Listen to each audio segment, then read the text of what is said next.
Good morning, good morning, good morning. Welcome to Takeover Tuesdays. I hope everyone is fabulous out there. If you have never joined us for Takeover Tuesdays, you are in for a treat. First, let me introduce myself. I'm Jessica Springs, the host of Takeover Tuesdays.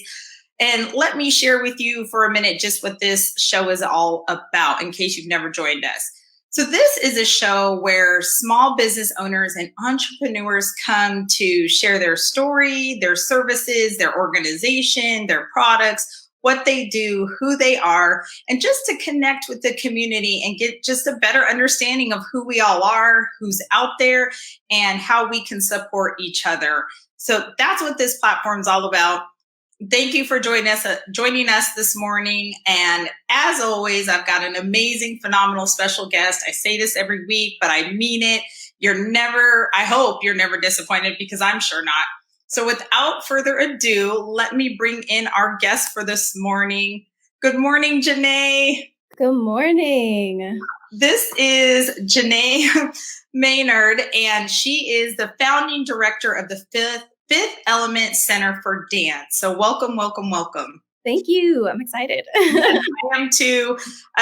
Janei and I got connected through some mutual friends and colleagues, and just excited to finally get to do this with you in person. We've chatted on the phone, but finally get to see you in person. Yes, absolutely. Yeah. So Janei, we always just dive right in because I know you have a lot to share, and I definitely want to make sure that you get to share everything that you're here for. So let's just start out with who you are. Give us a bit about your background. Oh my gosh, that's such a big question. Okay. Well, I'm from Aurora, grew up in Aurora, was born in Denver. I think that's a pretty critical piece to who I am. Oh man, I don't even know what else to share. I'm a dancer. I'm an educator. I left Colorado for 6 years for college and grad school and came back. And I think that's really influenced where I'm at today. Yeah, I don't know if there's Where did you leave to? I went to California. I went to the Bay Area. I went to Stanford University for my bachelor's and then my master's, and then worked there for a little bit, and then came back to be with family and to teach out here and to come back to the community. I love it. And that's a big call. I love how you're like trying to be all modest about it. you better celebrate yourself. That's some big accomplishments. So yeah. Thank you. For all of that. Thanks. Yeah, it was definitely a really good experience. And I guess college is always a defining time in somebody's life. But like I said, it led me to where I'm at now. And I don't think that 5E would have happened without it. So very, very glad that I left, and I'm very glad that I came back. Yeah. Tell us what actually made you come back. Was it the organization? What was the thing that made you catapult to come back here? Yeah. I always knew I wanted to come back to Colorado. I always knew that I wanted to, whatever I was going to do, whether it was like arts education, nonprofit, I knew I wanted to be back in the community that made me. And my family's here. My parents are here. My brother is here. And so I just wanted to be close to home in all senses of the word. I would have stayed in the Bay a little bit longer if it wasn't so expensive. Yeah. But I was going to end up back here one way or another. So talk to us about Fifth Element for those that are listening and watching that have no clue what your organization is. Tell us about it. Yeah. Okay. Fifth Element Center for Dance is a nonprofit dance program that is hip hop centered, but also incorporates all of the other styles to be well-rounded. It really focuses on, combating racism and classism in the field of dance. So working with a no cost barrier payment structure and things like that, because the field of dance is very, very white, very, very affluent, and there needs to be some equity. Yeah, absolutely, absolutely. Uh, so tell us about, well, what is your background in dance particularly? Like, is there something that you specialize in? Yeah, so I started dancing. I took ballet when I was like really little, like many kids. And then I really got into dancing middle school. I did like the whole like dancing in your basement to music videos and coming up with like dance routines with your cousins and your best friends. And then high school, I got I went to a school, a school of choice into a school out of district. Um, and they had a dance program in the high school, and so that's when I really started like dancing in like the technical like form, and also was introduced to hip hop and street dancing during that time, more in the community and not just through like music videos and media, specifically breakdancing. And so um, yeah, that was where I was at. I did like a little bit of breakdancing. I wasn't great. And I was a part of a hip hop choreo crew. America's Best Dance Crew was like a big thing at that time. And have kind of carried that into, I guess it's been like 10 years since I was in high school. So I've carried that into this new decade. Um, in college, I was in a Caribbean dance team, trying to connect, back to my dad and my grandma's Caribbean heritage, and directed that for a while, and then came back and rejoined my old dance crew. It had like expanded, grown, whatever word you want to use, and yeah, I don't really know if I directly answered your question, but You did. I asked, well, what do you specialize in, or your particular dance? And I love it that you kind of went across the spectrum. So tell me, and I don't always like this question, but I'm going to ask it anyways. Is there one, because it's like a tricky kind of weird question? Can you name one that's your favorite or that you prefer, or you, let's just say, you gravitate towards? yeah, I gravitate towards anything groovy. Like, I think I just naturally groove. So like grooves as like a subset of hip hop choreo specifically, and a part of like the foundation, and dance hall, because I was so immersed in it for my entire college experience. Um, yeah, I'd say that like those are the two that I gravitate towards the most. Okay, so being the founding director, how much do you dance now as opposed to directing? Yeah, well, ooh, I think that's also been influenced by the pandemic a little bit, but definitely dancing less because I have so much to focus on the like administrative directing side. Um, Still dancing a little bit though. I am teaching a workshop in a couple weeks for a grad student conference. I get it in wherever I can. Yeah, I yeah, definitely defer to the other teachers most of the time. I got you. So let's talk about the classes. What is going on at Fifth Element right now? Like, are they on Zoom, live, in person? How's that all working? Tell us about that. Yeah. So we have been doing a little bit of Zoom, a little bit of live. The Instagram live classes have probably been the more popular classes. But teachers prefer Zoom because then you get to like, see everybody, give some feedback, like not just dance at a screen and teach at a screen. Or you are, but like there's more interaction. Yeah, hoping to be in person though this year, like maybe in the fall. It's hard. It's hard. Dance classes is a difficult thing to do virtually. But it's been a mix. It's been a mix of like Zoom and then like social media live streaming. So let's talk about how people get into your classes. What's available? Are you full right now? Tell us a little bit about the age range, all of that. We want it. We want all the Yeah. Okay. So we are operating at a limited capacity. and have been for the past year throughout this pandemic. So we've been doing like maybe one class a week, but not consistently every month. It changes month to month. So we did one class a week consistently in the fall. The winter with the holidays was kind of iffy. And then this spring, we've done it more. We did a full week, or not a full week, a full day of classes, like 6 classes, bigger events type of thing.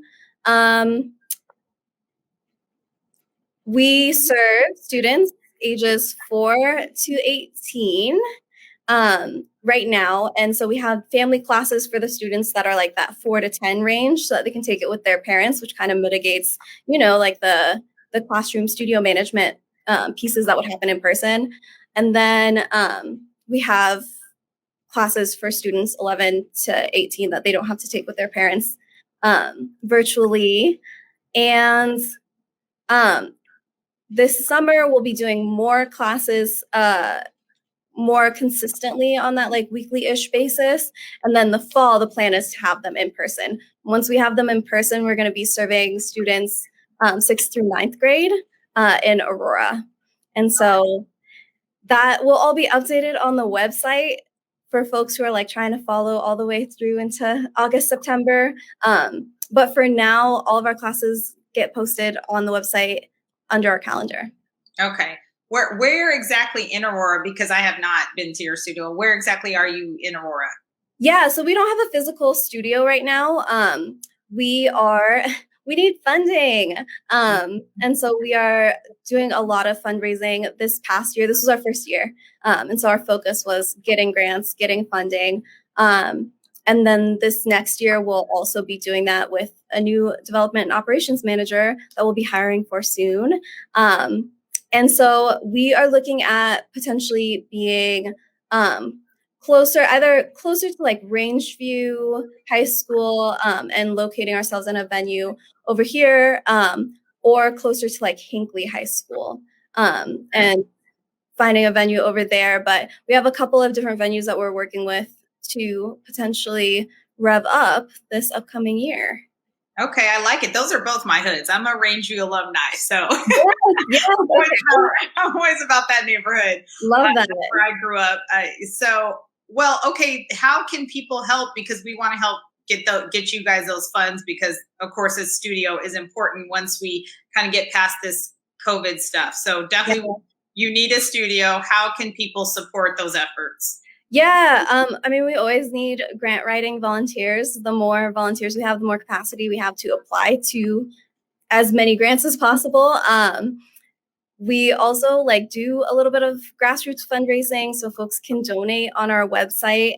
And that is always meaningful. We have a couple, or more than a couple. We have several monthly donors who donate on every month. We have 1 or 2 biweekly donors, and that consistent income is really helpful.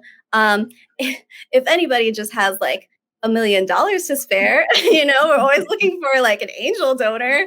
But yeah, there's plenty of ways to plug in, and we also do fundraising. So on August 28th of every year is specifically a day of giving for Black-led nonprofits.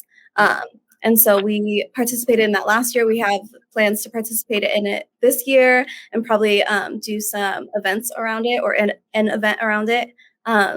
So if folks want to stay in the loop, there's our newsletter you can sign up for on our website. Yeah, all of it is mostly in the website, but plenty of ways to plug in. Perfect. We have a couple of questions that I want to get to. Good morning, everyone who's joining us. Anthony, Rosalie, Najla. Good morning, Rainey.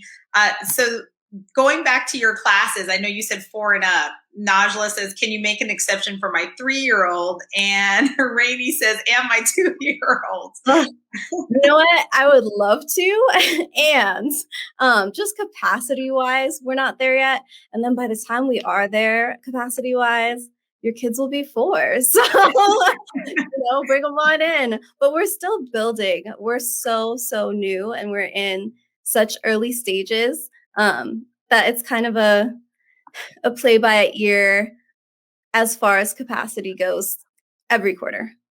I got you. So you talked about, I want to go back to the teachers. You talked about your instructors. How many do you have currently, and what are the classes each one take or instructs? Yeah, oh man.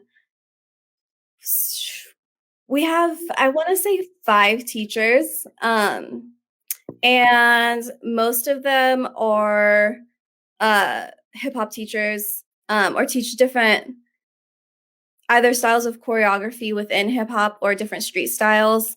We have a crump teacher, and he teaches both like crump foundations and crumpography. We have a couple of hip hop choreography teachers, who teach like the what you think of when you think of like commercial hip hop choreography, world of dance type of stuff. We have and we have teachers who teach we have a teacher who teaches modern and ballet, which is a nice change of pace, and a teacher who teaches hip hop choreography, femme hip hop, and a couple other styles. Yeah, so a Nice. variety. Yes, there that is a variety. And I know we just talked about this is so online for those that are foreign, they can go online to see the availability of courses or Yeah, yes, classes. Okay. indeed. And we So don't have any classes coming up, the rest of April, but we do have, aside from the workshop that I'm teaching, which anybody can join, but we do have classes coming up in May, and we're planning for summer programming. very nice, very nice. So talk to us about how why your why in Korea. I know you did in the beginning of the interview, you got into that and the need for dance, the dance arena being, like you said, very white, the cost of it. Can you talk to us a bit more about your why for Fifth Element and why it's so Yeah. important to do what you do? Yeah, so, like I said, when I was in high school, I was able to take dance classes through my school, which is not often the case. And that kind of like sparked my interest in dance, in formal dance training. I was, of course, like training, like I said, with the B-boys. But I wanted to take class in a studio so I could stand out in my classes in the high school because there were girls on the Palms team who like took classes in studio and things like that. And so I had like emailed all the studios in Aurora probably and just like asked like, is there any way I can get a scholarship to take your classes? And so I got a scholarship for one studio and was able to take classes in their studio my senior year. And so I've been on that side of like, as a student, seeing that there's not really folks who have like my backgrounds. There's not people who look like me in my classes. My teachers definitely didn't look like me, other than my hip hop teachers. And then coming back to Colorado, 6, 7 years later, coming in on the dance teacher side, I've worked for a few different studios and um, have worked for like companies and, had my students competing and stepping into the room at a competition or stepping into the room at a convention and seeing like one little brown head out of like 300. It's just like, it's that same fire that I think I felt when I was a senior and like the only little brown head. Mhm. Um, and from like that different perspective of like, oh snap, like now I'm a teacher. I am in a position of power to an extent. And I have a chance to change what this looks like. And so when I was in college, I studied comparative studies in race and ethnicity with a concentration in identity, diversity, and aesthetics. And that's just like Stanford's fancy way of saying like race studies with an arts concentration. And my focus was hip hop. And then I did my master's in communication and studied media studies, how hip hop and portrayal of hip hop artists impacts low income Black and Brown students' perception of self. And so, like, my whole 6 years while I was gone in between was just that development of like learning hip hop pedagogies, learning culturally responsive and culturally sustaining pedagogies, right? And like really getting into the nitty-gritty of what equity looks like in the arts and what it looks like specifically in hip hop, and in dance and in hip hop music, and in the music scene. And so I think that just like really informed how I looked at the room once I got to that convention, when I came back in 2018.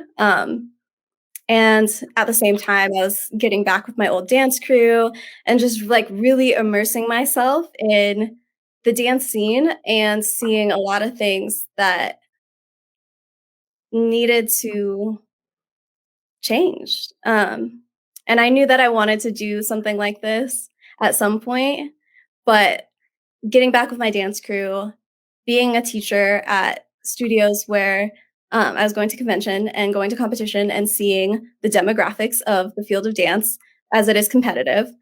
And yeah, all of the things that I've mentioned, like happening at once, just kind of propelled me into making it happen. Like, okay, I'm gonna do this now. I'm gonna sit down. I'm gonna do it because it needs to happen. Yeah. Well, thank you for doing it. I have to say that. Thank you for stepping up to that because it is definitely a thing. I'm definitely not in the dance arena like you are, but as you were talking, I'm reflecting on my own experience as a parent with my daughters. I didn't even think about it for a long time.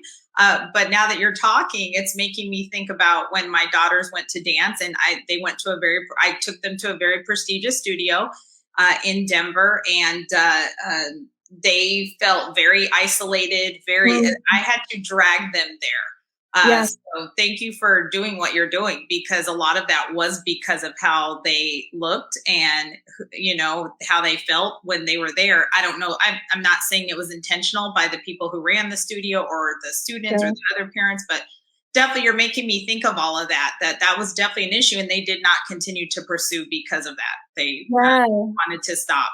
So thank you for what yeah. you're doing. Absolutely. I think it makes such a big difference. I mean, one, like the cost barrier is huge. It's expensive to register for a convention, to register for competitions, to even just register for classes so that you can build those skills. But like two, if you aren't dancing next to people who you can relate to, and if you are not seeing yourself in the people who are teaching you, like you're not retaining it and it's not a good environment to want to learn in.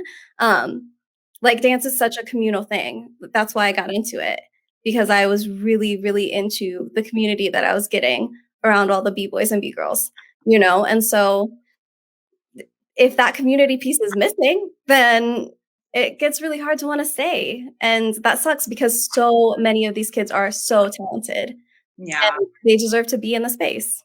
I completely agree.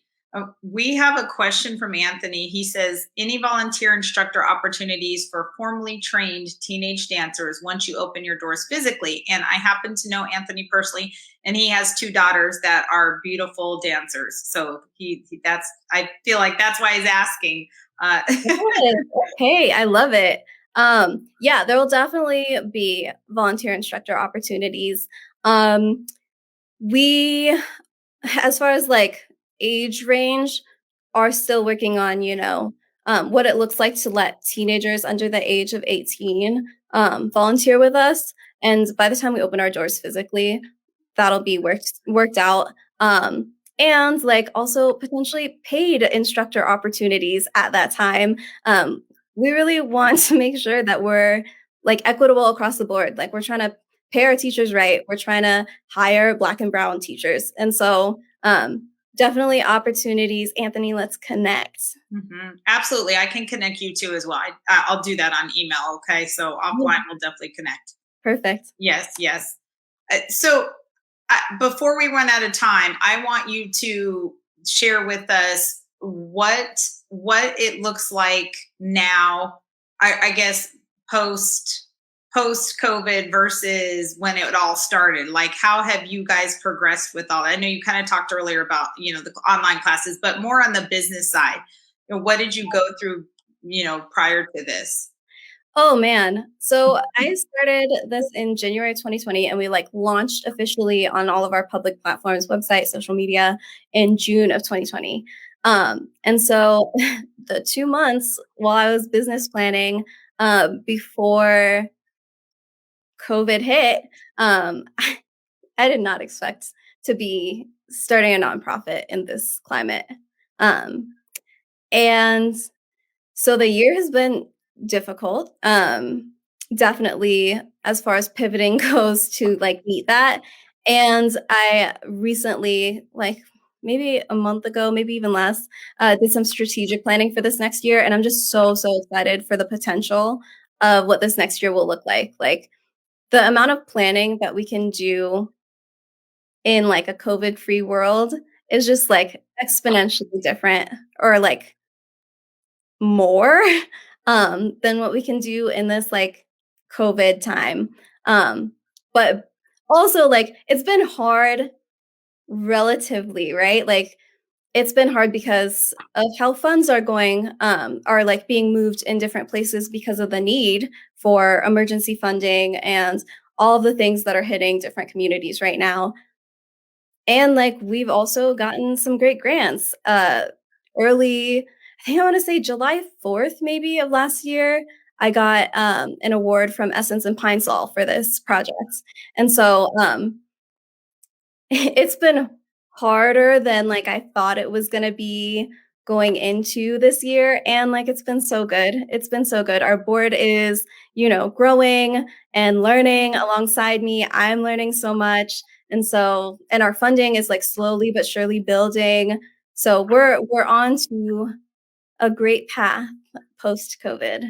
I don't know if that answered directly your question again.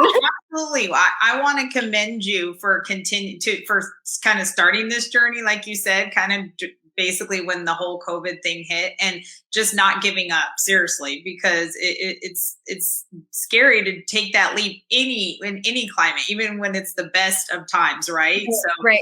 Janei, just I want to compliment you and just encourage you to keep going, and you're doing a fabulous job within this client, because I can't even imagine how it is like to start a dance organization and you can't you can't go in person. Yeah. And like I said, like the community piece is so critical. And so like doing these Instagram live classes has been great, but to build those relationships with students and their families and like be in community, like truly, oh, it's gonna change everything.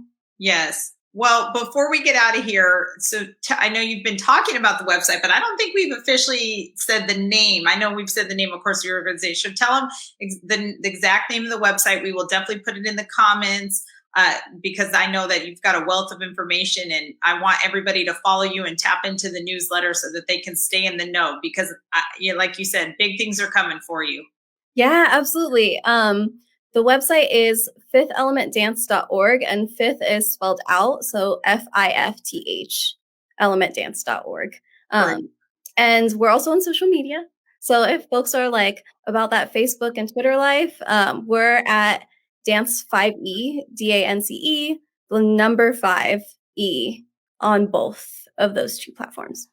Perfect. Perfect. So Twitter and Facebook. Is Yeah. that correct? Oh, wait, did I say Twitter, Instagram, and Facebook? Instagram and Facebook. Okay. Want to make sure we get that. So we'll definitely get those in the comments after this so that people can start to follow. Please tap into the newsletter if you're interested so that you can keep up with the latest and greatest, and also support any way you can. There's other ways besides funding too as well. So there's so many ways. Just even doing the newsletter, in my opinion, is a support. So, Yeah, absolutely. Absolutely. Stay connected. yeah. Opportunities to volunteer, like just so many ways to plug in. Yes. Well, Janei, do you have any parting words for us that you want to share before we end, sadly? Ooh, man, I'm just excited. I'm excited for what's to come. And I hope that like I get to take more of y'all on this journey with me. And yeah, stay tuned. We're just starting, and we have so much in store. Yes. Thank you for being on. Thank you for what you're doing. And I can't wait to follow, because I think it's really important to have, especially like you. Aurora is going to be home. That's where I was born and raised. So same thing. I'm just really excited that you're doing it in my hood. Absolutely. Absolutely. We gotta, give back to where we came from. Right, exactly. So thank you. And I wish you were around years ago, but I'm glad you're here now. Yeah, I mean, if your kids are ever interested again to dip their toes in, you know where to find me. Yeah. Well, and cousins, nieces, nephews, y'all. Yeah. So I can't wait. So, Yeah, absolutely. Absolutely. Thanks for having me. yes, absolutely. And we're going to reconnect, and I will have you back on the show when things start to open up a little bit more and to get updates, because I have a feeling you will be getting a studio sooner than later. So we'll definitely have you back on. Yeah, definitely, definitely. Yes. All right. Have a fabulous day, everyone out there. Please take care of yourself.